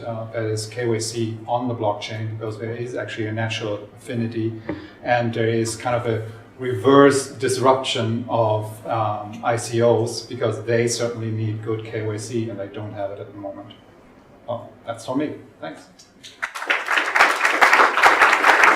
I'm Sean Fitzgerald. I'm the founder and CEO of a company called Centennial. And a couple of years ago, we launched a payment service. And the payment service, we launched a company as well, kind of payment service kind of based on our technology. But actually, I've got a bit of a problem here. In fact, to some extent, I'm predicting the demise of cards. Okay, and I look around the room and I know this is decided by vote. So I want to back off of that straight away. I'm going to complementary. Okay, not alternative. Okay, so we are building an alternative e-commerce and delivering an alternative kind of e-commerce payment to cards. Cards do have problems. Okay, the problems with regulatory constraints, pressures coming in around surcharging. Surcharging has been stopped now. A lot of the surchargers, the flights, holiday type business and everything like that, payments to them have been profit centers, and now moved to being cost centers. So they're looking for alternatives now. And one alternative is to introduce bank-based type payments. Okay, I'll explain kind of how we can do that. So several challenges, coming along. You got the strong customer authentication coming down the tracks as well, which adds a lot of friction as well to payments and reduces the acceptance rates. So we have built a way of doing this using bank-based payments. Okay, so account-to-account payments, and account-to-account payments are they've got a lot of advantages kind of associated with them, particularly for recurring subscription payments. You can use the direct debit. You've got faster payments, separate instant payments coming up, so they're to account type payments, so from bank account to a merchant's account. And various other, they can be used for single click type payments. The friction in the payments process is reduced to kind of very, very significantly, and they're not subject to the same regulatory constraints that we currently have coming down the tracks for card type payments. And this was true about the credit card. There was 2 parts to it. There was the card and there was the credit. Okay, so the card enabled the payment, and then the credit really made it attractive to merchants and to consumers. It's one of the key issues or reasons why credit cards became successful as a payment option. So with bank-based payments or account-to-account type payments, sure, we can enable all that. Okay, I'll show you our technologies and our customers and everything like that around it. Well, you need to introduce the dimensions to it that make it attractive to merchants. And one is merchant advance funding, and the other is installment plan type options. Okay, so you've got credit for the merchant, and then you have the facility to encourage take up, purchase rates, frequency of purchase, and you need to put installment type credit plans in place to do that. Klarna have demonstrated that if you put that in, deferred type payments, a payment system or a payment option becomes hugely successful. Klarna was introduced by Arcadia in the UK earlier this year. Two things happened. The purchase ticket size doubled, and the frequency of people buying off them doubled as well. Okay? And the other thing that happens is that people buy higher margin stuff. So credit is extremely important. Okay? So you've got to put those two things in place, which is the merchant advance funding and the consumer payments part. And that's what we're doing. So we've introduced a pilot these two parts of our service. But the other thing that you need to introduce to be able to run these type of payments is fraud and risk type management. Okay, so we've been doing this for quite a while, so we've got a lot of algorithms, an ability to give merchants information about the risk associated with a payer or with an IBAN. Okay, because lots of IBANs are compromised. They're available, they're out there. People tend to use them indiscriminately or where they shouldn't use them. So we have a lot of algorithms and data which enable us to advise the merchant about that, but also to give them information in an increasing sense about the behaviour associated with particular BIC or an IBAN, or say IBAN. So we've developed this and are delivering it now. So how did we do that? Okay, so and this is where we could say we're kind of ahead of what's happening in the United States and Europe as well, because in Europe when we introduced SEPA, we introduced the concept of the payment institution. Okay, so the payment institution separated the running of payments from the giving of credit. Okay, from the credit institution, and there was an innovation introduced in Europe to encourage innovation around payments, and that came in kind of with PSD1. So we used the introduction of SEPA to build a corporate-facing, you might say, acquiring platform for payment initiation for bank-based payments. And we built it for the banks as well. Then we became a payment institution. Okay, so we can now offer this service directly to our corporates, and the bank doesn't need to get involved anymore. Okay, we offer the BICs and the payments accounts and the access to clearing. So we do quite well. We have all the certifications that are required. We operate on the 27 on a SaaS real-time basis. We're regulated by the FCA. That seemed like a good idea a few years ago. We're well down the tracks now of solving that problem. We process a lot actually through the platform, but the volumes actually running through our own treasury management system are rapidly increasing all the time. I will say I've read Gone with the Wind several times, and I'd love to go to it. My name is Greg Bird-Thistle. I'm co-founder of Taxmo. I'm going to give you a quick explanation what's happening globally in the digital VAT landscape. I'm going to explain the challenges facing businesses that sell digital goods and services globally. So today there are 45 countries representing 1.9 billion consumers that have introduced VAT laws that require foreign businesses to register, calculate, file VAT. There's expected to be over 100 countries with this type of taxation in the next 3 years.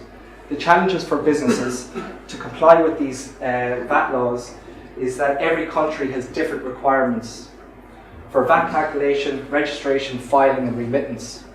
The global market of businesses selling digital goods and services is worth in excess of 300 billion, representing 400,000 plus businesses. Taxmo helps its clients by providing a technical solution, and we remove the VAT liability by acting as an intermediary. This means our clients don't need to register, calculate, file and remit taxes to foreign tax authorities. We assume all the risk associated with remitting the VAT, such as FX, any fines for late penalties, for late fines and penalties. Using Taxmo enables our clients to focus on their core business, not global VAT compliance. With a single integration, Taxmo manages the impacted countries today and the 100+ countries that is expected over the next 3 years.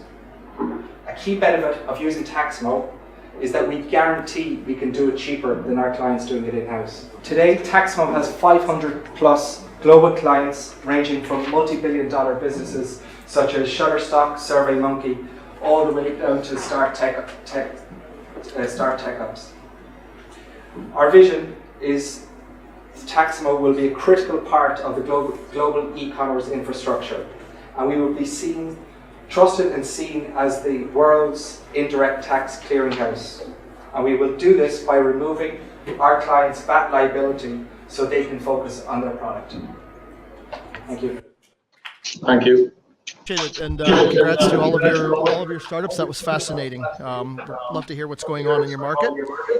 It's now my pleasure. We're going to bring ours up one by one, so I'll introduce them as they come up to stage. But we are going to start with our great friend Jeff Schmidt, who is the president of Automate, and who's going to come tell us a little bit more about their platform and what they are up to these days. So, Automate has moved into a more innovative position on how we identify ourselves and authenticate ourselves in the digital world. This is something I have with me all the time. The opportunity on this is that this becomes my digital identity for access, authentication to the things that I want to get into. Before I go further on it, let me talk a little bit about the team. We have a very robust pedigree in security, building products. Bell Labs, some of the greatest security products that have rolled out into the marketplace. Our founder and most of his team, all out of Bell Labs. Myself building products for British Telecom in the BT Assure portfolio, where we delivered services to the global and Fortune 100s, one of the largest portfolios. And further is, we also have the global experience. So customers to date, revenue, and progressing forward. So let's talk about what's happening in the environment today. We have a lot of breaches that are going on. We don't have to name names, but we know it's an issue. And we know that the more these breaches continue to happen, we continue to see the same thing.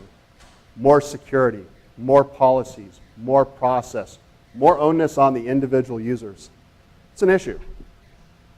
And so what do we do as individual users is we find shortcuts, workarounds, or we opt out of security altogether that defeat the entire purpose of those security processes and controls. Why are we making security harder? Automate is here to change that. Because if we're implementing these great security controls, but we can't implement them because of the human element, in fact, the human element is the weakest link, can't consume the security we're trying to provide, we're leaving the doors wide open in our environment to more breaches, more threats. And we know this because the continuation over the last 3 years, we continue to see credentials as the number one and the easiest way to breach a corporate environment and an individual. So what we'd really like to have is these A+, and we just start with passwords, A+ passwords, but we have 50, 100, maybe 200 online accounts we're trying to get to. What we actually get is we get the D-. So be careful what you maybe name your child or your dog, because that could be the password for the rest of your life. So let's just take it a little bit further as we enter these things called FOBs, tokens, second factor authentication. Maybe they come to your phone, or maybe they're on a little dongle. All these processes, username, password, I have to go grab my token, I have to go enter it back in. We don't work like this anymore. This is well over 7 steps. People opt out of this and they don't use it, and that exposes them. At Automate, what we're doing is taking that mobile device, the things that you used to have to think about in your memory, and we're shifting it to the mobile device, making stronger security much easier to use. So let's say, for example, I go to my bank account and I want to get in. I put my phone in proximity to the computer, information is in, and I'm in. Now we have a lot of money to protect, if you notice the bank account up there. So our assets have to be protected. But the important piece here is there's layers of authentication sitting behind this. Username, password, tokens, location, geofencing, geotagging. Now, that was fairly quick. I think it's really cool what we do. I think it's amazing, actually, the technology that exists out there, because it's eloquent, but it's functional. Phone, proximity to my computer, and I'm in. That's how easy it is to use Automate. Whether that's a website, an application, whether it's a point-of-sale system, an ATM, a kiosk, your identity, your authentication is secure. Connected devices, documents, or even vital records. Automate supports the individual and their identity in those environments. Easy, safe, and secure. Most importantly, we put your current security investments to work for you. We allow your users to be able to use them. Simple, weeks, maybe months to implement what we do.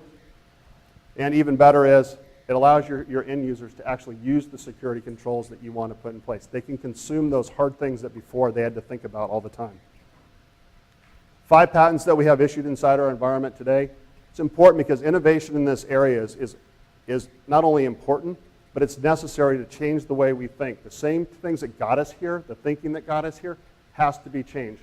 We've reversed the flow of credentials, moving it away from static devices, eliminating the areas that attack surfaces go into, and allow you to authenticate seamlessly, like you do, or what you can do moving forward. So think about this as, in the digital world, you now know your customer engagement. You give them increased user experience, so they want to use the security you're deploying. And most importantly, you decrease risk and fraud. The opportunity here is to make strong security easier to use. You can do that with Automate, and we can close the door on credential theft and the breaches we see today. Thank you.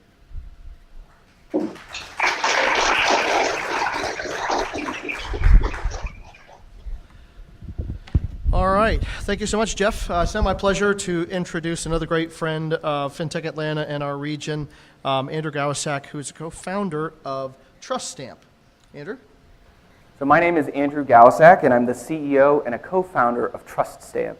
Now, it's a well-known fact among cybersecurity and risk experts that tens of millions of dollars are lost in normal transactions across the globe every single year due to identity-based fraud.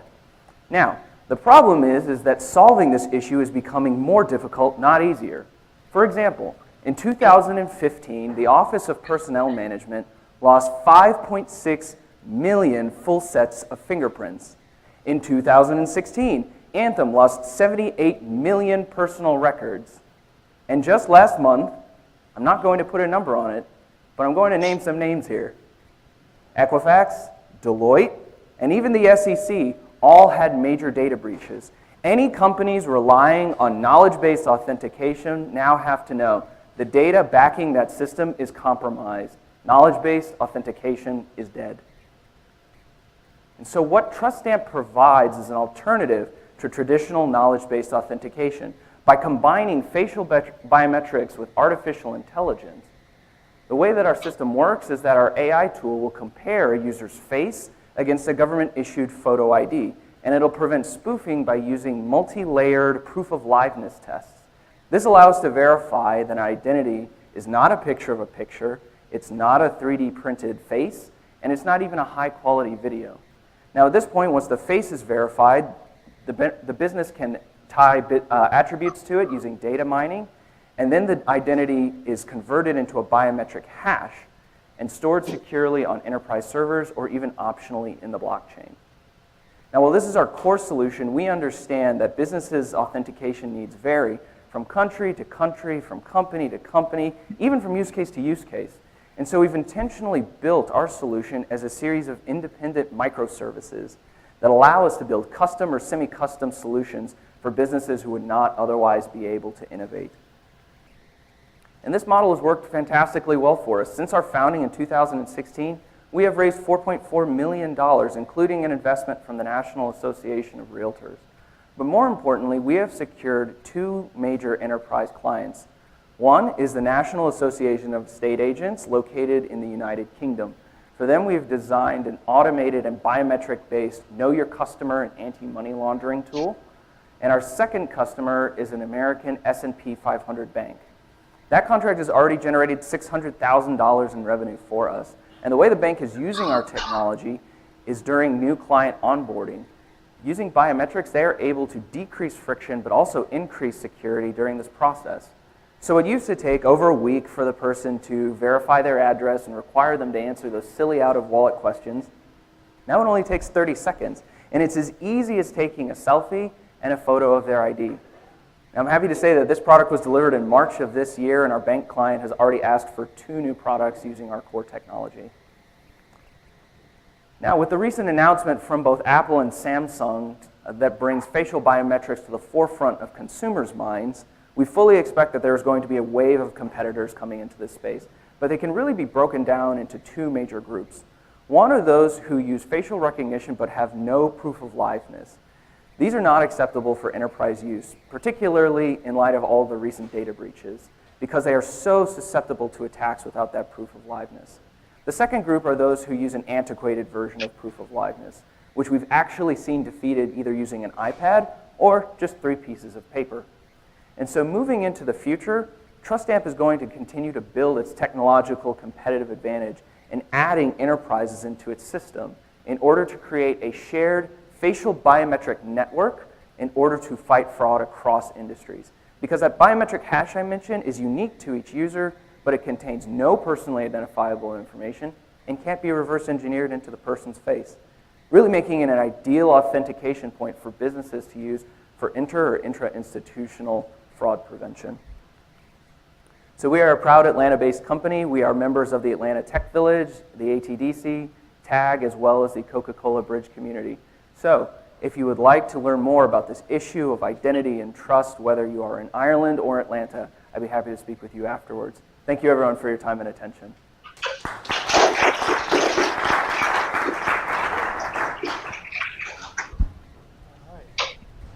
Thank you, Andrew. All right, and our third and final competitor, heavyweight, here at our event today is another great friend of our region. We've known Kel for some time now, and Verity is a fascinating platform. And Kel Canty, who is co-founder, will come tell us a little bit more about what you're up to. Great. Thank you. So good afternoon and good evening to the folks in Dublin. I'd first like to start off by just thanking Fintech Atlanta and Fintech Ireland for putting this event together. My name's Kel, and I'm with Verity, and we do blockchain asset assurance. So you may ask what that is. And as far as blockchain goes, if you're in Fintech and you've been around for more than a year and you don't know what blockchain is, I think you might have been living under a rock. So in terms of assets, when my co-founder and I, Nathan, got into blockchain and Bitcoin particularly around 2013, the market cap of Bitcoin was approximately 800 million. Today, the combined market capitalization of all blockchain assets is approximately $170 billion. That's a fantastic growth in a short period of time. When I talk about blockchain assets, I'll break that down a little bit for you. So one area is cryptocurrencies, where you see things like Bitcoin, where you see Ethereum, you see Litecoin, and dozens of others. You also see other representative tokens, where you have tokens that represent financial assets and physical assets, such as gold, diamonds, and art is even being tracked using blockchain tokens. Lastly, there's ICO tokens, which stands for Initial Coin Offering. This is a fantastically innovative way of doing fundraising for blockchain companies, and actually we're in the middle of it, where you issue a private token that stands for private currency for a company's services. And over $2 billion has been raised in the past 4 months using this mechanism. And it's starting to rival and impede a little bit upon venture capital itself. So with all this great growth and use of adoption of blockchain assets, you have an associated challenge. It's kind of the wild, wild west out there. And you need audit, assurance, reporting, and verification capabilities around there. And right now, there are no standards from AICPA or other organizations, and there are limited service options. And we aim to change that. So our solution is Vera Net. Vera Net is based on our proven technology that we've used since 2013. So we partnered with Georgia's largest independent audit and accounting firm to actually go through and conduct several large-scale audits of the world's largest cryptocurrency processing platform, or one of the top 5, and set standards and capabilities for doing that. So we've done that successfully for over 4 years and have a track record in an industry where there isn't much of a track record.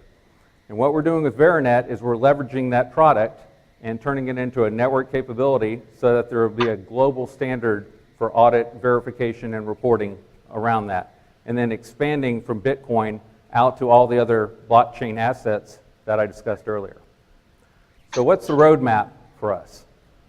The initial roadmap starts out with Smart Audit. This is where we do a near real-time audit and reconciliation reporting. Obviously, the customers for those, the audit and accounting firms can do a continuous audit on their cryptocurrency using customers, be aware of exactly what's going on, and spot any trouble and provide their services in a more timely manner. Also, cryptocurrency using or owning companies can receive a reconciliation report or bank statement, if you will, and use that to compare their internal treasury controls and determine if all of their systems are working and if they have any internal fraud or any other situations that they'd like to detect. Lastly, in that particular area, if a bank partners with us, we can give a report of cryptocurrency holdings and blockchain asset holdings into them, wherein they can provide a consolidated report to any of their clients that have both traditional financial assets as well as blockchain-based assets. So next, you have tax capabilities, which we'll be adding on from our work with the audit and accounting firms. The IRS recently said they don't even know how to do this, and we think we will pioneer and provide a solution for the community for that. Lastly, we think underwriting, as we've all mentioned Cabbage, one of their traditional or non-traditional underwriting is based on balances and transaction flow. And by being in the transaction flow, we can help support underwriting on crypto assets rather than having to sell it to expand the business. So in short, we're Verity. We do blockchain asset assurance. We believe that blockchain is a world-changing technology, and we're here to support it by adding the capabilities through our network of assurance, audit, and verification. Thank you.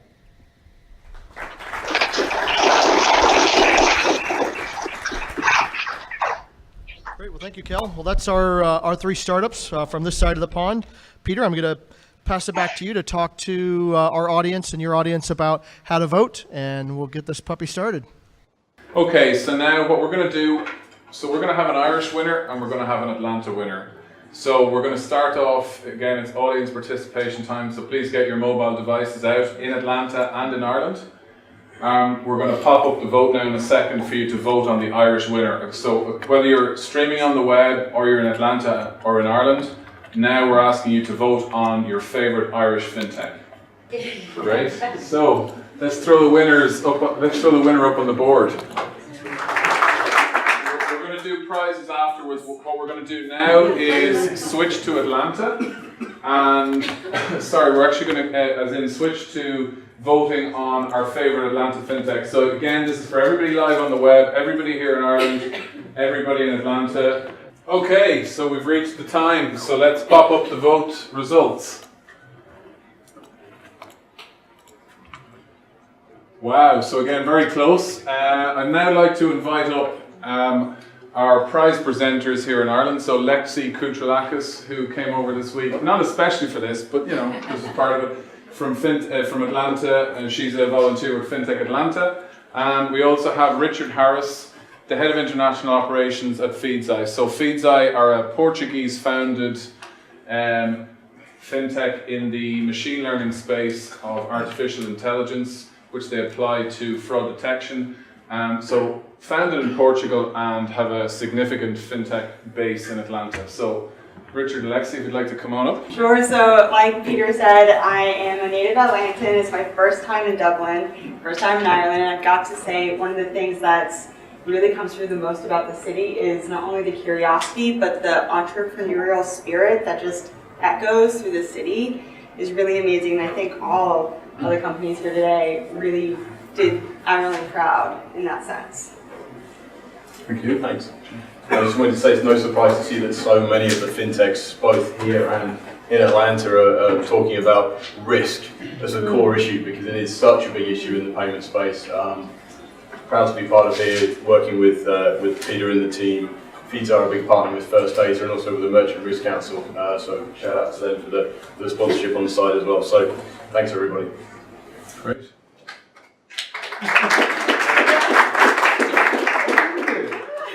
So the prize that Klaus has just received, very unwillingly there. So Klaus is the glad benefactor of a prize, $2,000, which is sponsored by Feedzai, and that is towards flights and accommodation over to Atlanta, where Klaus or somebody that he nominates from Know Your Customer will be hosted by the Fintech Atlanta community, so by Grant and the team there. So it's whenever you want to go. You'd mentioned in your slides, you got a little vote in there about going to Atlanta, so it's worked out very well. And we'll tee it up so that before you go there, we can organise meetings with whoever you'd like to meet through the community and the ecosystem there. So would you like to say a few words, Chris? Well, for me, it's just to thank the sponsor. Thanks very much for doing this. Thank you all here and in Atlanta for voting for us. Of course, I want to thank my co-founders who were on this amazing journey up to here with me and with this fantastic team and build a great product. So nothing there to me. Thanks very much.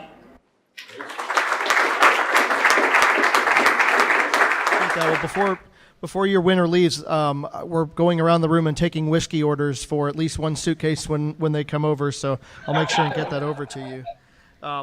So it's my pleasure to welcome up to the stage Jorge Fernandez, who heads up our global team at the Metro Atlanta Chamber of Commerce, and we actually have another FeedSci representative on the U.S. side who's here with us. So if you both will come up, and then of course we're going to invite our winner up. Jorge, would you like to say a few words? Well, I just want to say what a great event, and I'm so proud. We're also proud that Fintech Ireland has chosen Atlanta for the first bridge across Atlantic. So how about a round of applause once again? Our goal here in Atlanta is to grow our global footprint, and certainly this has taken a lot of steps into doing that. And for the winner, I know that you're going to have a good time in Ireland. We certainly have in the past, and for Irish new friends, you got new friends, lots of new friends here in Atlanta. So congratulations, and we look forward to meeting you once you get here. Hi, thank you. Steve Liu, I'm head of operations and delivery for FeedSci. Our CEO couldn't make it today due to travel conflict. We're based in Silicon Valley. But Atlanta has become my second home, so primarily because of our partnership with First Data. So we are a machine learning shop that has implemented a solution for First Data as part of their First Data Star network, and also most recently their fraud detect merchant solutions. So it's good to see Marianne again. She probably doesn't remember me, but a couple of years ago we were in a meeting in initial discussion, so small world. So thank you for having us, and we're very proud to sponsor this event. And also, just want to say that this has become a great hub for us. We've hired over 30 engineers and project managers and data scientists in the Atlanta area that's contributing directly to the local economy. It's been a great hub for recruiting and training of our local talent. So thank you again. Thanks so much. Appreciate it, Steve. All right. So Jeff, if you'll come up. Congratulations to our winner, Jeff Schmidt. Would you like to say a few words? Wasn't prepared for this. So first of all, to our team at Automate, Piyush, our founder, who makes it really easy. I get to go up and talk about the stuff that we do. He actually produces all the stuff that comes out and critiques me on how I say it, which is even better. Thanks to all the companies that were here, Verity, TrustStamp, awesome technology. I've seen what you guys do, the teams over in Ireland as well. Just great to be up on stage and have the opportunity to talk about what we do. To everybody for being here and sticking with us throughout the day, and for our supporters, the companies that are out there using our solution, thank you, and thank you for the feedback. And we're looking forward to going to Ireland and seeing what we can do there as well. Thank you very much.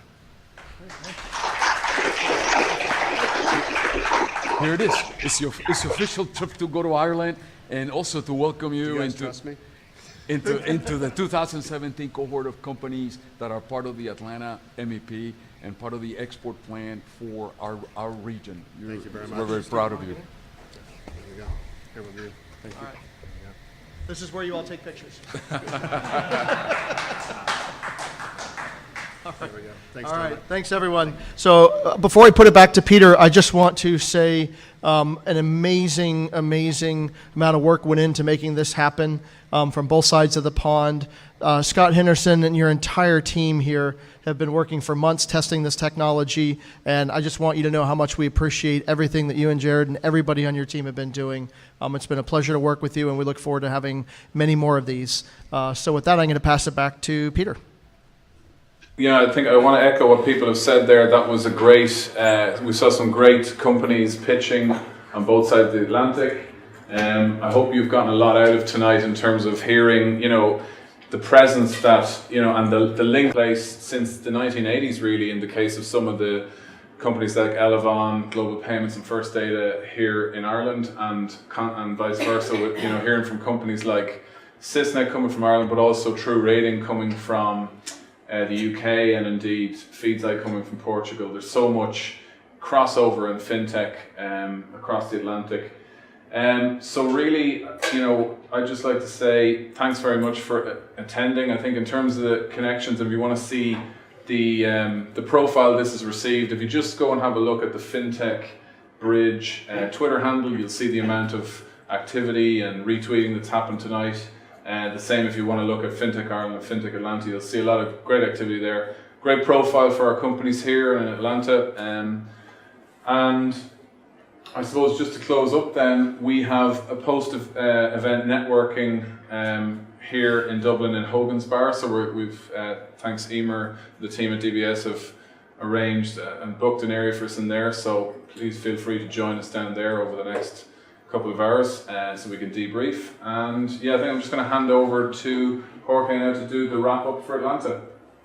Again, on behalf of Fintech Atlanta, the Metro Atlanta Chamber, all of our partners, Georgia Tech, the Garage, Sandbox, all of you that are here, we can't thank you enough.